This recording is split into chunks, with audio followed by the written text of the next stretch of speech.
You are tuned in to the Conquering Everest podcast, and this is episode 14.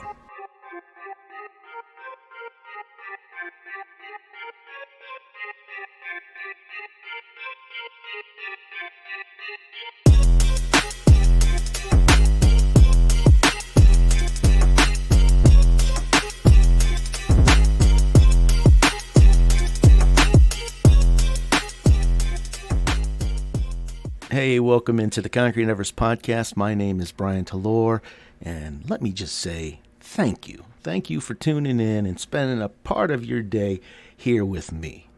And you know what? I'm going to ask you a favor. If you've enjoyed the Conquering Everest podcast, if you're a return listener, or even if you are a first-time listener, welcome, first of all.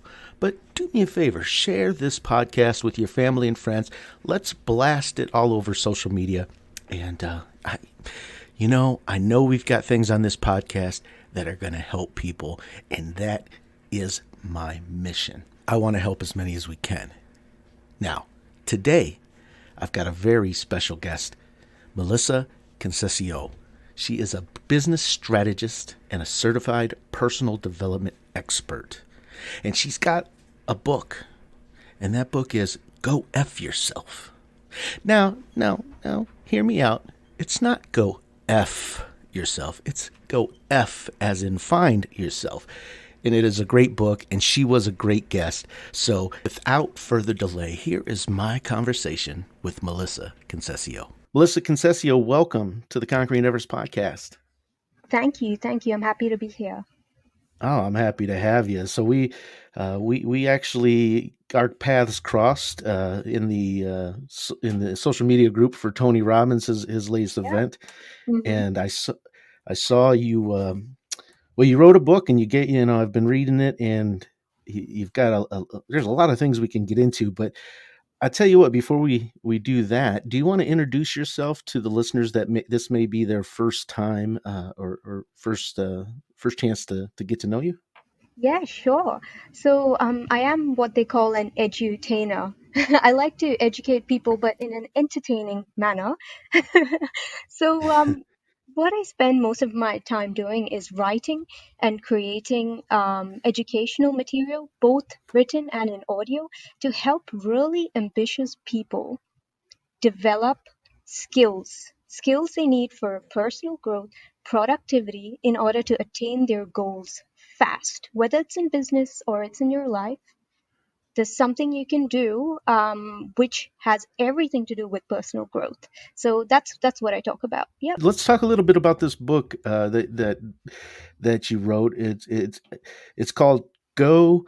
Well, you've played on the words a little bit, and I like that. It's Go F Yourself, but then Yeah. the F is actually find yourself. What was Yep. your motivation in writing that book? What inspired you? Yeah, sure. So, I wanted people to stop fighting themselves. I feel like a lot of the times the enemy is on the inside. When you finally stop fighting yourself, that's when you start loving your life. And I had to go through that journey myself. Growing up in a very, very difficult environment, I had to find the light to the way out. And the way I did that was through books. And so I thought this is my time to share what I've learned along the journey with others through stories, but also through scientific evidence that really works that I have experimented with. Would you want to share a little bit of what let's kind of go back a little bit in your history and some of the things that you had to endure Mhm, before you kind of flipped mhm. the switch, so to speak? Yeah, sure, sure. I'm happy to cover that. So, um, every day in my life, right, as I was a young kid, growing up in fear, domestic violence, emotional abuse, it was the everyday in our household, almost to the point that it was normal. I became insecure, a bit reserved, quiet. I'd often think that my words didn't matter. But my perspective switched one day, and I'll tell you what switched it. A child in the street who was the same age as me, I looked into her eyes and I looked down and I saw her belly and she was pregnant. Hmm. And it helped me let go of so much self pity that I was having at the time for myself. when I saw her. But what I couldn't do at that time is I couldn't help her because I couldn't give her what I didn't have. I chose to do Right. things completely differently after that day. I consumed all of the self help I could get my hands on. I chose to build a life of my dreams by first fixing my own life and then helping others learn from that journey. I totally switched from why me to helping others. That's when I stopped hiding because I showed up for other people to show my own battles in failure and finding confidence and finding that self love. I feel like I went from the unheard, introverted person to focusing on others, helping them grow, almost to the point that I don't care about how I sound anymore. Oh, and that's one of the hardest things to do is to get over Yeah, that the yeah, fear of judgment from others. exactly. When what when we talk about your journey, when you made that decision and you said, okay, I'm gonna start living the life that I want, that I choose, and helping others. How long of a transition period I mean, was that for you? Was it almost instantaneous, like a mindset just Hmm. change, or was it a process that you had to mature and really kind of practice being, uh, practice thinking a different way? How long of a transition was that for you? Yeah, sure. So the transition, so I saw the girl when I was 15, when I saw the other child who was pregnant.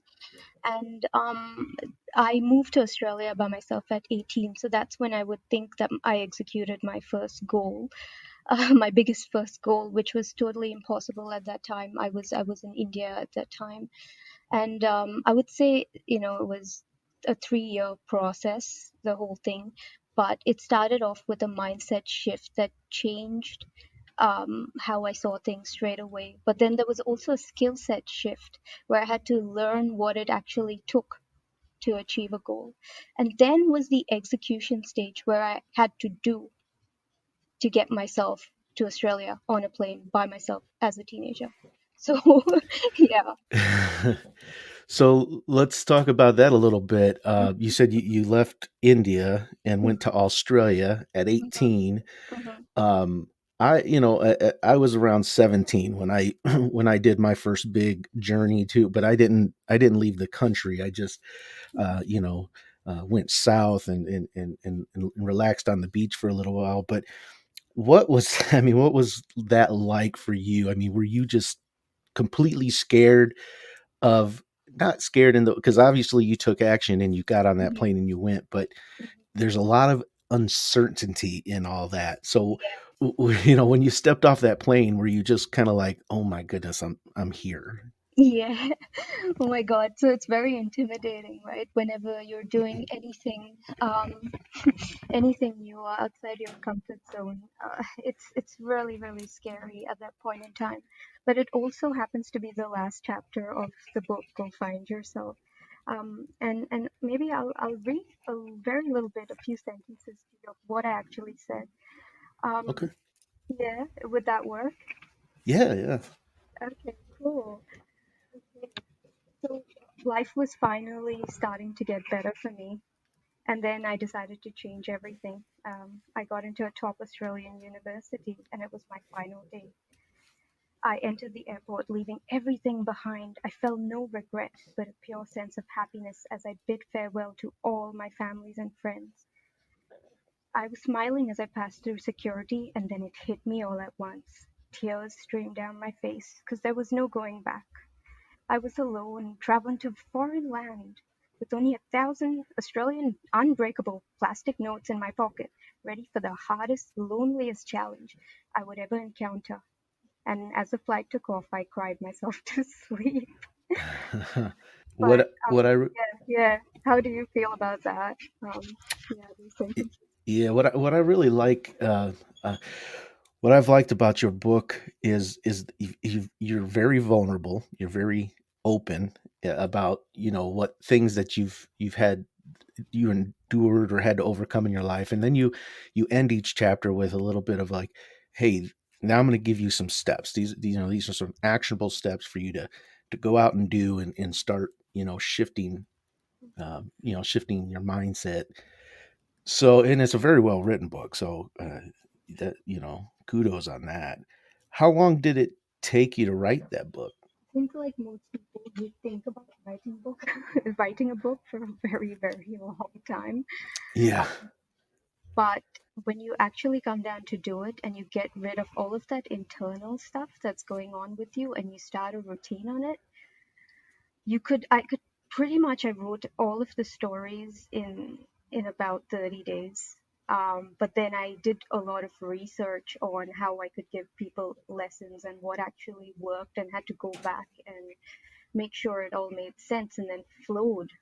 So that process, yeah, I would say thinking took me, years, 2 years, but the writing part actually only took me about 60 days. So I've been one of my goals in life is Mhm. is is to write a book as well. Wow. And I've started and I've stopped and I've started and I stopped. And my biggest hurdle, I think, with writing this book is having the focus to sit down and to spend some time writing and not get caught up in different distractions. And I know that's something that you've talked about, and you know a little bit about it. You have something that I don't know if this was a book or just a conversation started, but shorter than a goldfish, attention span shorter than a goldfish. Mhm, mhm, Can you mhm. talk a little bit about that? Yeah, sure. Microsoft did a survey, and the survey found that our attention spans are getting shorter and shorter and shorter. In fact, the average watch rate of a video, say on Instagram, is about 3 seconds as we speak. So, what's happening is that our attention spans are getting shorter than a goldfish, which means we cannot concentrate on anything. There's a war on the amount of information we receive on a daily basis. And to step out of that and to get comfortable um, with yourself focusing on one task at a time is actually quite a difficult thing to do, because the system of today makes it near impossible. Yeah, everybody's got social media, Yeah, family, exactly. different Exactly. things that pulls them away. And I know you're not a proponent of multitasking. I know that because No, I've some of the things I've read that you've put out there that it is about focusing on one task. If a person, let's say a person has some lofty goals. I'll pick on myself. So I've got the podcast, I've got social media for Conquering Everest. I'm trying to write a book, and I do a little bit of each, or I try to do a little bit of each every day. I try to carve out time and say, okay, this time I'm going to spend solely on podcast content. This time I'm going to spend on social media. Is that, I mean, when we talk about multitasking, would you is it are you of the opinion that, okay, there's three things you want to accomplish, you should just focus on accomplishing one, or it's okay to have three things as long as you do set aside that time to focus on that one task? Yeah. So I think people talk about multitasking without talking about the context of what you're multitasking in. So if you think about context, right? If you have a task that's automated and you do two things together, that's fine. Yeah. But if you have a task where both of the tasks are an uphill battle for you, for example, you're learning how to write a book, and at the same time, Mhm. you're learning how to say, speak as well, and you're trying to do both of them together, but your competence level is not, at the point where you've done this as an expert for years and years and years. What happens is you get confused in your brain and you're trying to do too much at once. I'll give you a good example of this, right? If you say you're walking, now walking is very automated for most people. So you could easily listen to a podcast and walk. But say you're texting somebody, Yeah. and everybody's seen what happens to people who text when they walk. Right. End up walking into the stop They bump sign or what? into things, people have fallen in fountains. So, because they haven't, I know some people who have automated how they text and walk, right? And kudos to them. But until we've automated one of the tasks, it's very difficult to do two tasks that require high brain power and try to execute that at the same time. Okay. So it's kind of like, becoming, trying to think, I coach basketball, and one of the things is we learn the fundamentals. We get the fundamentals down, the dribbling, the Yeah, passing, how to position on the court. And then once that becomes a routine, then we can start working in, the plays and different aspects to run. And so that's kind of what you're saying is that's get really good absolutely at the one thing, and then one. Mm. you can And then expand. Mm. yeah. When we talk a little bit about social media, that is I know for me there's times where I can easily get lost, mindlessly scrolling through Facebook or Instagram or even YouTube. YouTube's probably the worst for me, is because I can go down a lot of rabbit holes with that. What do you what would you say to people that, that is a problem? Social media, that fear of missing out. Like, how would you just Yeah. say stop social media cold turkey, or just treat it like anything else and give it a time box in your day? Yeah. So the thing about social media, I think I really want people to know that it's not entirely their fault. The design itself of social media is to create FOMO. So a Google employee was talking about this a while ago, where he said that the refresh buttons, when you pull down on your messages or you pull down on your newsfeed, more stuff comes up. Mhm. That is by design. They have created it so that it triggers what's called dopamine in your brain and it hits your reward center, which means you just want more of it, right? That's why you're scrolling through those news feeds and you cannot stop Yeah. because it hits that pleasure center in your brain. Um, what you can do about it, okay? One of the biggest things I think that has helped me is notifications and shutting them down. Notifications is what pulls you in. It starts the process.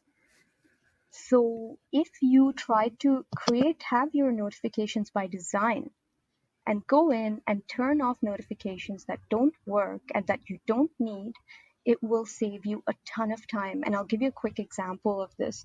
A friend of mine was at a cafe, and before we even got our coffees, right, within 20 seconds, the phone was going ding, ding, ding, ding, ding. And she's like, I'm so sorry. I want to be here with you, but this stupid notification. And I said, oh, what are they? Is it something important? Like, did something happen? She's like, no, they're just notifications that, something about a news article, something about stuff she doesn't care about. And that was taking her away every day of the second, just looking at some new stuff that she actually didn't care about. Now, when you do that by design, it changes everything because it shows you things that you care about. The and the other aspect of social media too Mm, is, for people that post, and wanting to get those, likes or likes. comments. I mean, that I would imagine that creates a void, with Hmm. a person's, ability to focus as well, or feel good about themselves rather.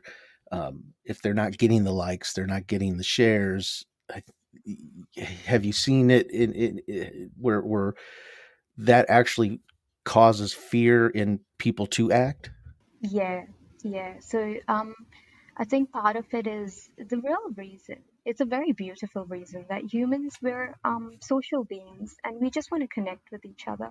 Now, in this time and age, we are connecting online. And what the connection online has done and the design of every single thing that we work on these days, which is social media especially, is that we get that connection through likes, and we think that we get that connection through likes, but the truth is that that's not truly a connection, because that's just a very on the surface, oh, somebody's seen your post.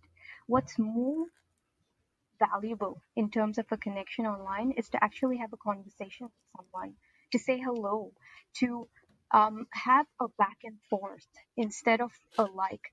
So if you can at any point instead of focusing on a like, maybe the person who's liked your photo, say hi to them. That would be so much more valuable to you and your spirit and the other person. Because what you truly want in your heart is that connection and not that like. Yeah, that's I can feel you there because I've been there in that as technology has advanced. I've never been a really great at calling people up and just checking on them. And this was before technology, and then ever since now technology in a way has made it a little bit easier because I could easily send that message, but that message just really lacks that personal touch. So I agree, Mm-hmm. bringing in that bring having that element of actual connection, that Mm. conversation. When we talk about the minimizing the distractions, so social media certainly is one of those distractions. What what else are you seeing out there that you would kind of caution people about when it comes to being able to minimize the distractions in their day? Yeah, one of the best things you can do is, I mean, Tim Ferriss talked about it for a long time and he got famous doing that. It's about routines and morning routines that work for a lot of people. And I think when you have that goal that you know what you're going to do and you've set yourself up for success, that works a lot. And let me give you a direct example of that in terms of what we were just talking about earlier, right? So it makes perfect logical sense. For example, with your phones, if you just block your time on social media, is that going to keep you away from it? Or if you potentially take your phone, put it in a room, lock the door, Yeah.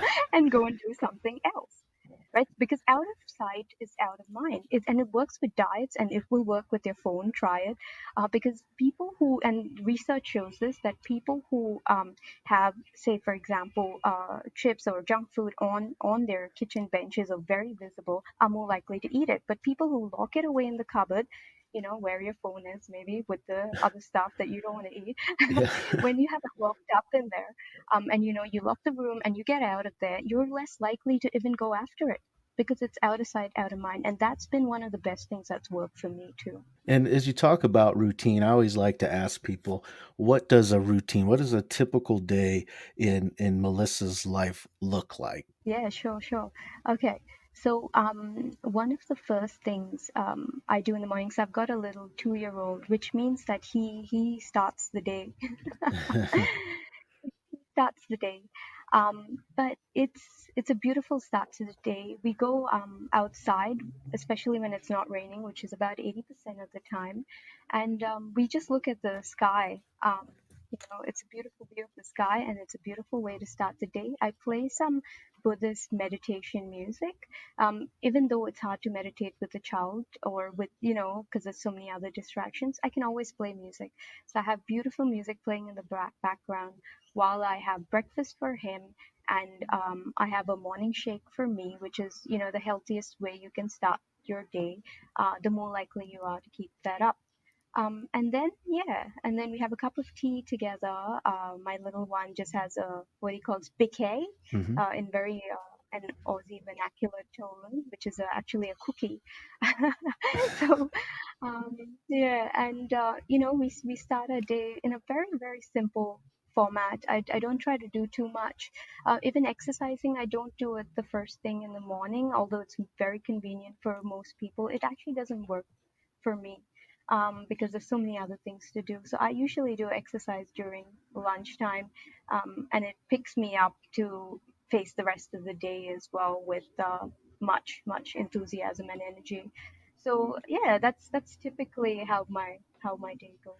Now, do you when you talked a little bit about having some music and kind of meditative, but not really getting Mm, down with actual yeah. meditation. But do you practice meditation? Is that something that you do when you have time and just kind of what? So what I do is I've got this time where I meditate, and for me that meditation time is late at night.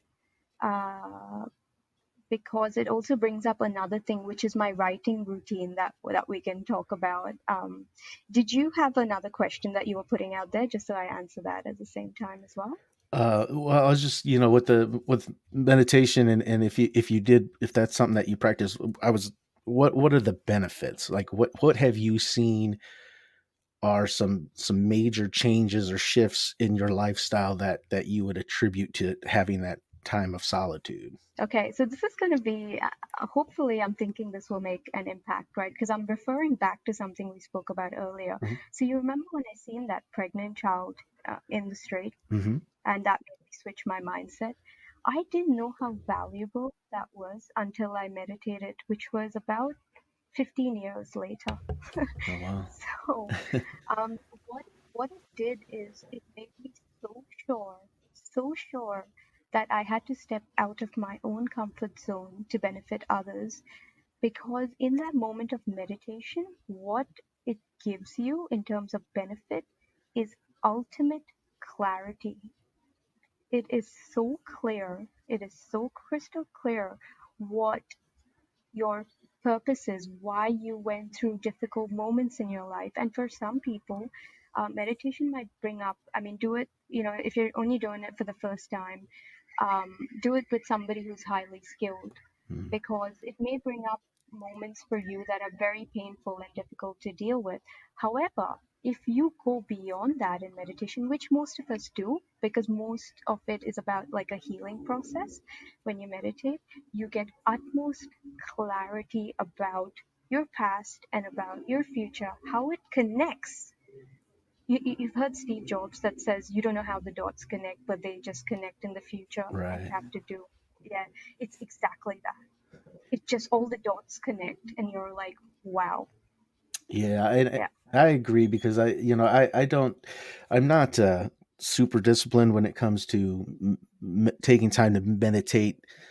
In the traditional I do take time at night. I usually, as I'm winding down from the day, I just kind of, I might play some music and I just kind of sit and I'm alone and I'm just in the present moment. So, I don't always try to silence my mind or anything like that, but I know in times that when I've really gotten super quiet, I have gotten those answers to questions that I've had, and kind of my mind says, "Hey, here's the direction you need to go." So that's Mhm. one of the things that is a common theme. I believe is the more I talk to people that have, I'll say, made found success in their life, and I know everybody defines success differently, but that having that time for personal introspection, is that, I don't know if that's the word, but that time to be just still and let your mind kind of get rid of the junk that you've Mhm. absorbed all day.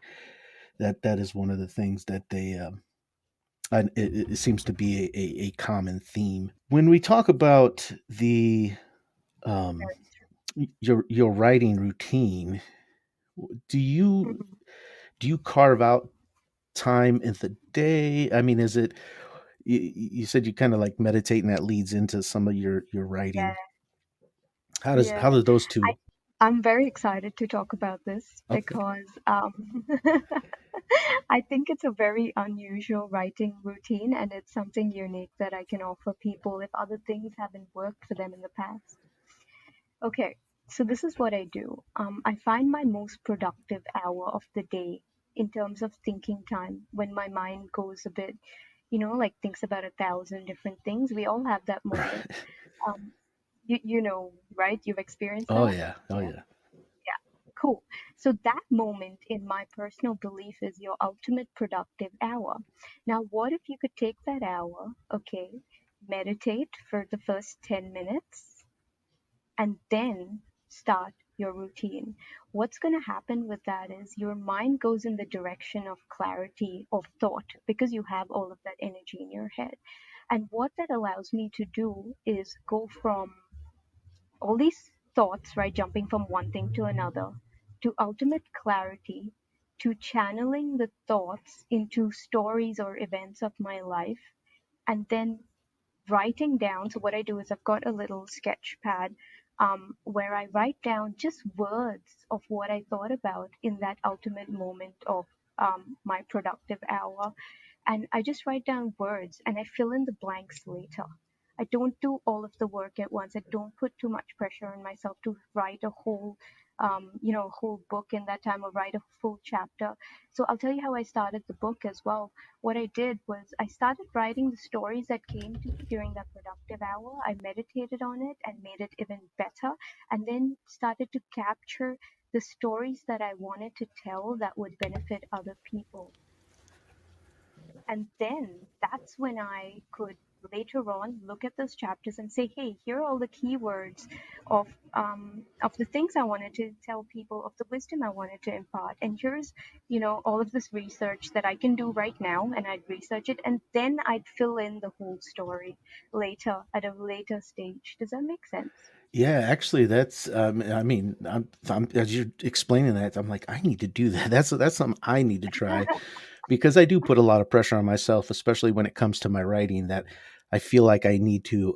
If I don't accomplish, X amount of words, then I failed. So Yeah, I think I'm gonna yeah. take that approach where I just kind of have that I'm time to excited. collect and let the mind speak, write down the words, and that's a unique way to approach it. But I'm certainly going to give that a try. Now, you're not just an author. You're a business strategist. Is that? Yeah, yeah, correct. Yes. Can you tell us a little bit about that? Like you're going out and helping. As I look at some of your profile, I mean, there's some. Looks like you've got some pretty big companies there, Fortune 500 companies that you've helped out with. Can you just talk a little bit about what your role as a business strategist is? Yeah, sure. So, I want to tell you the whole backstory because I'm not all this fancy person that works with only big organizations, but I want to tell you how it started. So, I was working in corporate Australia, and I was sick of being not noticed, and it was because of my own fault. I'd literally hide in meetings, not say a word, because I was usually the youngest, and I'd I think that everybody else knows so much more than me, so I wouldn't say a word. But there was an opportunity that came up where you could build a strategy for a company through innovation from the ground up. And I did that. And I went on stage and presented it about to 500 people, and people were talking about it for years. Oh, wow. So, and I'm like, I didn't even do anything. People saying hi to me in the lift, and I'm like, you never noticed me before, but okay. And there was good reason for that. That I decided to stop hiding and start playing a bigger game. I was too busy playing the small game in my own fears and doubts and insecurities. So when I pushed that, I got as a consultant invited to go and speak with a lot of these big companies, including Coke and that Coca-Cola, um, to help them with their innovation and run their strategy sessions. So that's how it all started in the corporate world. And what I did was my passion kind of lies with the in the entrepreneur space. Okay. So although I do consult there, I love to help entrepreneurs build their brand to get out all of their business strategies that connect with them and their life in terms of innovation of product, innovation of their own marketing and personal brand. So that's pretty much what I spend my time doing. What would you say to folks that are, that might be listening to this and they say, I've got this idea for a business and uh, they don't really know how to start. They may start doing a couple different things, but what would be your recommendation to that entrepreneur? Hey, I've got this idea. I want to bring it to life, but I'm not quite sure how to do it. Like, what would be your advice if they were to reach out to you? Okay. Um, I'm loving sharing this advice because it's the single most best thing I've ever done for myself. You what we do is we spend too much time in our own heads. And I remember being in a meeting with this really wise old man, older man, I should say, but he is like a symbol of a wise old man. And he and I were talking about this project, and I'm like, okay, we've got to do launch date, blah blah blah, get it all done. You know, it was for a big company, and he's like, we've got it all going on, and I said, you know, what's missing? And we were talking about this small little part about how to invite these big prospective clients, and he looked at me and he said, stop. Right now, it's just you and me. I said, what does that mean? And he's like, right now, it's just you and me. We're just talking. Nothing's happened in the outside world. And I was like, that is so true. Yeah. If you are debating with yourself in your head, and right now it's just you and nothing's happening in the real outside world, which means you haven't gone out and spoken to clients, you haven't done any branding or marketing on social media where people can find you, you haven't told anybody you know, it's just you and you. And so it means nothing to the outside world. So if you want to get started, get your voice out there, get your brand out there. You can do that by means of a book like I have, and you can do that by getting on camera and talking to people, or you can do that by getting on Brian's podcast as well. Yeah. The when we think of, so we've got this, this person that they're ready to branch out, Mhm, but they, and you say get on camera and start to share your story. And for some folks, and I know because I was this way for many many many years of my life, thankfully I've overcome it, but that fear, that insecurity creeps yeah, in, and they think, well, my story doesn't matter, or my idea yeah, doesn't matter.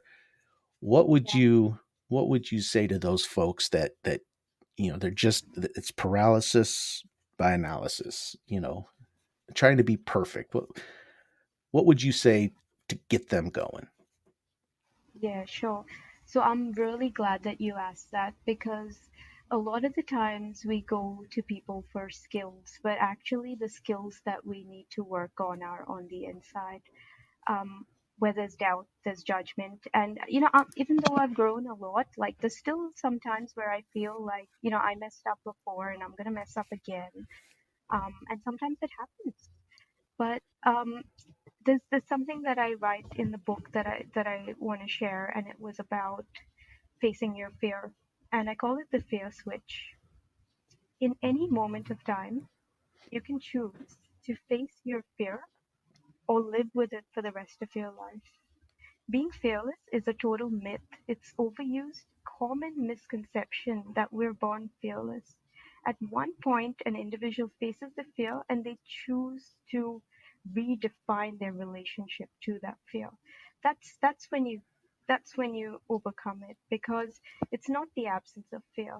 And I totally have empathy for you and myself as well, because I still struggle with this. Oh yeah. But we have to choose to doing things that scare us a little bit, and deliberately practice in safe environments and take smart, calculated risks that you know are good for you. And you know in your heart, if you take a calculated risk, the fear only resides in your head.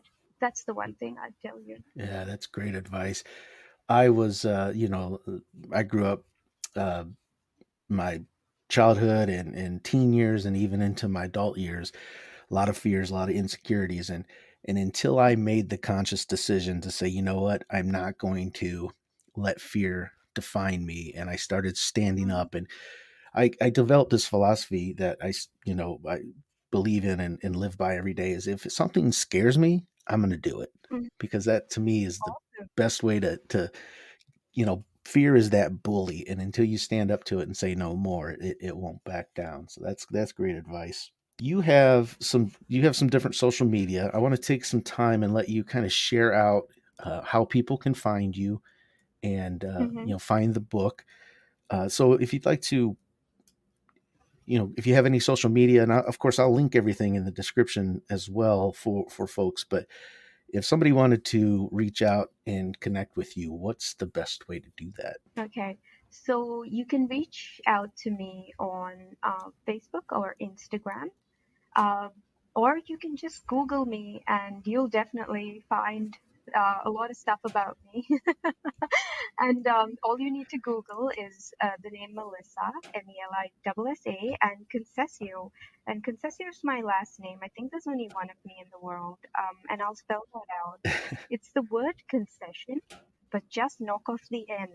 Because my name autocorrects to concession. And it's been the biggest laughing stock of my entire professional career.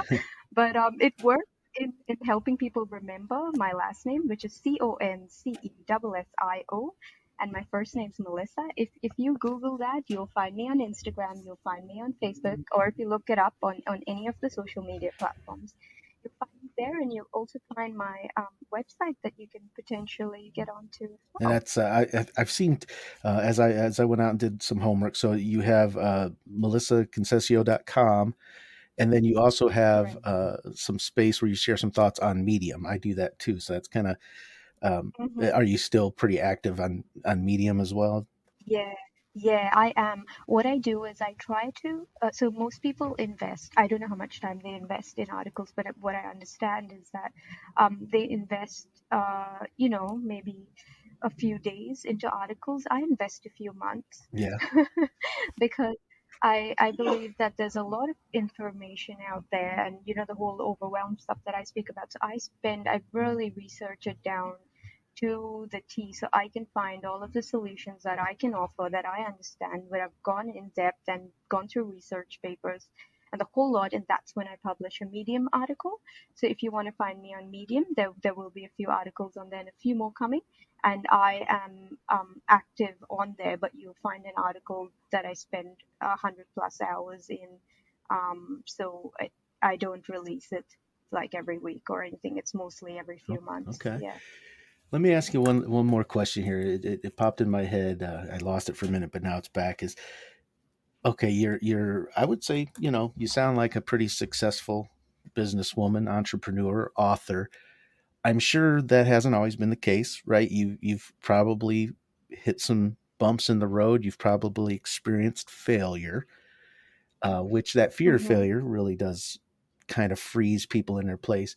What um, what kind of failures have you experienced, and what is your advice on how to deal with those failures? Yeah, sure. Okay, so I did a video today where the first time I did the video, I cried. Because I'm like, I've just had so many failures. I'm like, where do I even start? It's difficult trying to live a life of your dreams when you feel like no matter what you do, you still got to level up. You Right. know what I mean? But the one thing I'd say is if you mess up, don't worry. Life gives you many, many second chances, and we're just so fortunate that we can try again, right? So I want to talk about a specific thing that I spoke about today in a speech. Where I published it to a group that had 300,000 people. So I was super nervous about getting this out Right. there, right, in front of so many people. But I'll tell you what the story was about. So I um, I signed up as a kid to go and speak on stage, and I was super excited. I thought I could do that because I was no good at any sport either. So I was like, hey, maybe I'm good at speaking, and I'm gonna try this off. um, I prepared for 6 out of 7 topics, and the one topic I did not prepare for is what I was handed. So a friend told me on the way up to the stage, hey, it doesn't matter what topic they gave you, just go speak about whatever you want. And so I went up on stage, and what I had prepared for is a stitch in time saves nine. It's about, getting away from drugs and saving yourself and stuff. Okay. And I started to talk, and I was like, a stitch in time saves. And I said, whatever. And the stares I received, everybody had laughed. They were whispering in each other's ears. And I was in total, like, yeah, I was in total embarrassment. I was caught like a deer in the headlines, and I tried to speak to fix things up, but I couldn't stop talking. And I was just going and going and going and talking rubbish.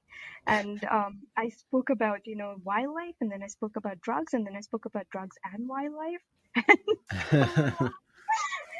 was ridiculous. And then I'm like, I'm never going to live again. Right. And the entire school had seen me. But I decided that that wasn't my defining moment. I had to defeat what had happened to me. Um, I had to almost like redemption.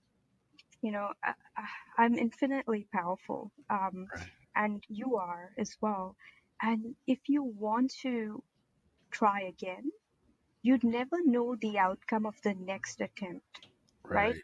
Because you've tried it once, something happened, it didn't work out, but you'd never know the true outcome of another attempt until you try again, and you try again, and you try again, because every outcome has its own life.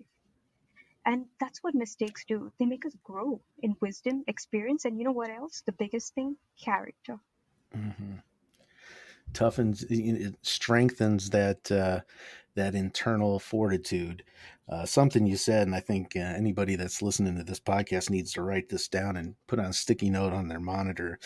You said life gives us many second chances, and that's a wonderful quote. I've got it written down here, and I'm gonna make sure I keep that front and center in front of my eyes, because that's when it comes to failure, when it comes to making mistakes, messing up, it we all need to remember that that's not the end of the game. And in life, Yeah, it is going to present us with those second chances. We just got to keep pushing. We just got to keep going. yeah. What's next for Melissa Concessio? Is there going to be another book in the future? What? hmm I've taken on a challenge to help people write their own books or get their writing process started, because I know what it takes, and I know how difficult it is to do that. So I'm offering a lot of one-on-one help, if somebody wants to write a book, and like a free session to see where their blocks are and help them get the process started. And I'm doing videos every day on Facebook, to help people with their writing skills, and also some of the technical skills that you'd potentially need to write a book. So that's what's next for me. I really want to focus on. I did a lot of learning, I did a lot of action taking, and now I want to teach a little bit, because I feel like that's when all of us benefit and we all grow. And I'm keen to help people and see what their blocks is, and it's going to make me an even better writer, and it's going to make them a better writer. So I feel like it's a win for all. That's my next goal. Oh yeah, it's definitely, somebody, I don't remember who I heard this from, but it was a speaker, and he had said, because when I first, I think when anybody first kind of they get this idea in their head and they say, "Ooh, I'm going to do this," obviously a lot of us are hoping to strike it rich and have the rest of our life be set. But I heard the speaker say one time that money and fame, or whatever, whatever you're chasing, is always going to be a byproduct of adding value to somebody's life. So the more that we can give back, the more that comes back to us in return. So I'm a strong believer in that, and that's my focus too. Is I want to teach, I want to help others overcome. So very good. And when you say you're putting videos on Facebook, do you have a Facebook page, or is it just your own profile, or? I have been putting it on my personal profile, actually, and Okay. I will be sending it out on my Facebook page as well, which is facebook.com/, Melissa Concessio. So, yeah, if you want to look up my page, there will be all of the videos that I start to do. I'm doing one a day. So, yeah. All right. Well, as we wrap things up here, do you have any final words of wisdom for those that are listening out there today? hmm I think I'd like to say that if you just if you just focus in on yourself, I think we talked about meditation earlier, Mhm. and I want to requote that every single person that Tim Ferriss interviews, like a whole heap of billionaires and tools of the titans, he calls them, and every single person had an inward looking sort of meditation routine.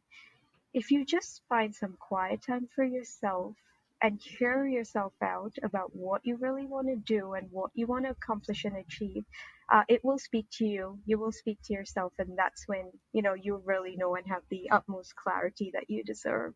So I'll leave you with that. I hope that's something you can take home to the heart and actually do as well. Yeah, I'll leave it there. Yeah, that's fantastic advice. So, Melissa, I just want to say thank you again for being on the podcast. You've got so much wisdom and Thank you. inspiration in your story, and definitely, if you haven't, anybody listening, you need to go over to Amazon and check out the book. Go find yourself, and make sure you purchase it because it's a good read, and it's something that will help you take action for sure. So, thank you, Melissa. I hope our paths cross again in the future, and maybe I have you back on the show sometime. I'd love to do that. Thank you so much. It's been a pleasure. And that was my conversation with Melissa Concessio. What a great conversation. If you haven't already gone out to Amazon and purchased that book, do yourself a favor and purchase it. It's not expensive. And you know what? I tell you what, when it comes to development, when it comes to learning, when it comes to growth, can you really put a price tag on it? She could sell that book for $50 and it'd be worth every penny. It's not even close to that in price. So make sure you go check out that book. And you know what? I do not get anything. I am not an affiliate. So I'm telling you, go get this book, and I'm not going to get a red cent from it. So you don't have to worry about me just throwing you a sales pitch, because it's nothing like that. Melissa was a great guest. I look forward to seeing what great things she does in the future. I'm definitely going to stay in touch and hopefully have her back on the show in the future. But once again, I come back to you. I say, I need a favor from you guys. If you're still listening, if you're still tuned into the podcast, I love you. I love you because, we're almost an hour at length. And I know, hey, remember we talked about it with Melissa, that short attention span, that phone buzzing, the notifications going off. If you're still with me, thank you. Thank you for hanging out this long. And please, if you haven't already followed the podcast, please give it a follow on whatever platform you're listening to it on, and share. Social media, you got Facebook, right? You got Instagram. You might have Twitter. Whatever your social media platform is, share it out. Tell people about conquering Everest. Let's share this knowledge with the world.